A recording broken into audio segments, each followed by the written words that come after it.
Beyde uçturan bir hatırladım. Malum buluşça Üçtürpan'daki şoxlu zavodi, yani Üçtürpan meyve ve kökte mahsulotları şirketi 2007 yılı kurulgan. Zavodning qurilishi bilan doirali dehqonlarni dastlabki yillarda bir qancha ming mo'yaga pamdir teritgan bo'lsa, keyingi yillarda necha 10 ming mo'yaga teritgan. Qatirilishicha 2019 yili Uchturpanda 43.220 mo'yaga pamdir terilib, 168.300 tonna mahsulot ilingan. Xitoy xabarlarida bu ishlab chiqarishdagi zo'r muvaffaqiyat deb tasvirlangan. Ammo radiomiz kelgan inkaslardan ma'lum bo'lishicha, mazkur mahsulot miqdori bo'lib, uning iqtisodiy qimmati dehqonlarning sarfiyotiga nisbatan aytganda intayin tuvan bo'lib, dehqonlar bu ishlab chiqarishdan ko'p ziyon tortgan. Shundaq turibli pamdir terishdan qutulolmagan.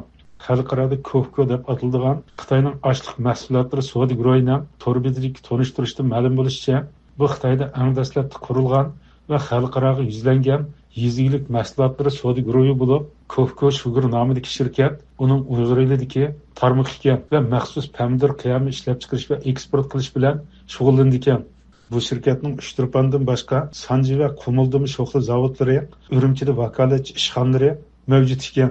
Uning Uchturpandagi zavodi Jonglang, ya'ni Kofko Uchturpan meva ko'ktat mahsulotlari shirkati deb atildi ekan. İnkaslarda yana ma'lum bo'lishicha, Uchturpandagi bu shirkat xodimlari yerlik doiralar bilan til biriktirib, dehqonlarning majburiy emgak silinishida ba'zida yetakchilik, ba'zida turtkilik rol o'ynagan.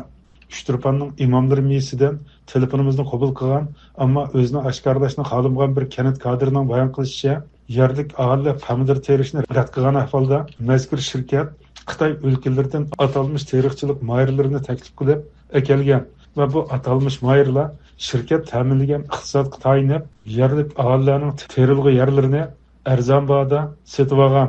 İmamlarım yesilik bir kanat saqchisining deyishicha, mazkur shirkat taklif qilib kelgan 3 oylik Xitoy ko'chman 7-chi kanatdagi 400 mo yerni mazkur shirkatning yordami bilan sotib olgan. Oy. Ha, qanday bo'lingiz, yaxshimi? Yaxshi. Siz shu imomlarimdagi bir kanat saqchisi, shundaqmi? Ha. Bu silniki bu sho'xli zavod bilan to'xtam tuzib, hamdir terilayotgan ya, bu sizning shu kantingizning qaysi tarafidagi, qaysi tavallikdagi yerlar shu? Tavallikki 7-dajining birinchi o'disi bilan altındaydan 2-nji ödisi çigirdaş, yatında 2-nji ödisi oturuş bir çigirdaş ya şu. Şu ödünün aralığıdaki. Bu şeylerin teriş için zavod bu işkirden teklif kılıp açıkan bu dehqonchilik mayırları şu qancha aylar şular? Ulan şu yeni kıpet qavas 6 edem, 7 edem dedi o. Şundan şu 3 aylık kişiler ekan dedi o. Ularni zavod hamda qachonlar teklif chiqdi, qachonlar kelganlar bu? Bulağa kelgilem şu 2008. Undaqda şu zavod qurilib 1 yildan keldi chiqdi degan. Şu atroflar kelib şunun yaxshi terib, ödegib terib yurib. Aldikan ular har birisining qanchalikda yeri bor ashlaniki? Ashlaniki şu bir maydonning o'zida bayeri 200 mo'nga yava shuni shu qilib terishilgan. Natijada o'z yerlariga pamdir terishni rad qilgan yerlik aholi oxirida Xitoy ko'chmanlarining pamdir etizlarining ishlamchilariga aylanib qolgan. Ular ishlamchi qilib ishiltirgan, adam ishiltirgan, ishlatgan chog'da ashadagi yerlik xalqlarni, Uyg'urlarni ishiltirgan shubami? Yerlik xalqlar ishiltirgan. Ko'pincha hamda mana bu bizning imomlarimiz yatında u bizning bu tavallikni ishlatmaydi, sirtning odamlarini ishiltirgan vallahi bag'u deyman. Ashadagi imomlarimdagi kishilarning yerlarini ilib, tatib yerlar ularning qo'liga o'tib ketib, anda bu yerlik xalqlar, bu Uyg'urlar ularning qo'liga qarab qilayotgan, ulardan ishilib ishlayotgan, ularning ishlamchi qilayotgan bir vaziyat bor deb anladik-ku. Yana bir kanat amallik mudirining oshkorlashicha, bu shirkatning vasitasi bilan u mas'ul kanatdagi 10 ming mo terilgan yerdan 3 ming mosi 17 oylik Xitoy ko'chmanning qo'liga markazlashgan. Qolgan 7 ming moya bo'lsa 300 oylik Uyg'ur dehqonning igdorchiligida qilib qolgan. Mushunga o'xshash, yana 600 mo 700 modan ya terayotgan boshqa xanzular bormi atrofda? Bulardan boshqa. Sizning imomlarimda yana qanchalik ya mushuna xanzularning qo'lda? Meningga men hozir tafsiliy javob beraman. Sizning dadida demak, 7-chi dadida. Bizning 7-chi dadi tavalligida shu 3000 mo atrofida.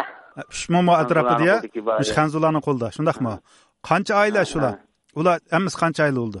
3000 mo yan tervat. Oğlum bizning tavallikda 3000 mo yan tervatgan oila 17 oila, 54 nüfus. 7-chi dadida Uyg'urlarning qo'ldagi umumiy qancha?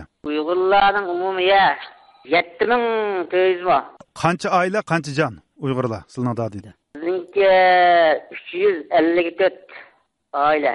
Canda qancha can bular? Canda 1395.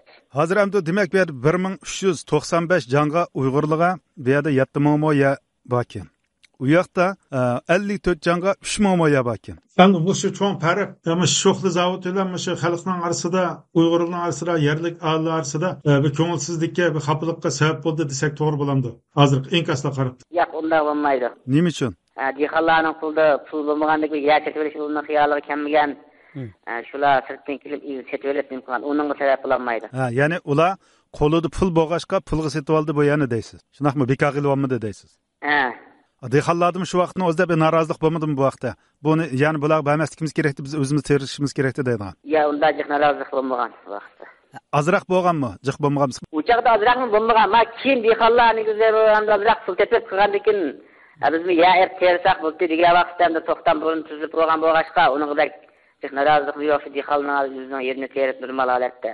Kofko Sugar şirketining Uyg'urlardagi bu qilmishlardan xabar topgan Amerika hukumatı mazkur shirkatni 2023-yili Uyg'ur majburiy amgikidan foydalanayotgan shirkatlar qatoriga kirgizib, embargo qo'ygan. To'g'ri kuchlardan ma'lum bo'lishicha, Osiyo, Afrika va Latin Amerikasidagi 80 dan ortiq davlatga mahsulot eksport qiladigan bu shirkat oldingi yili 300 ming tonna pomidor qiyomi, 4500 tonna pomidor talqini ishlab chiqargan.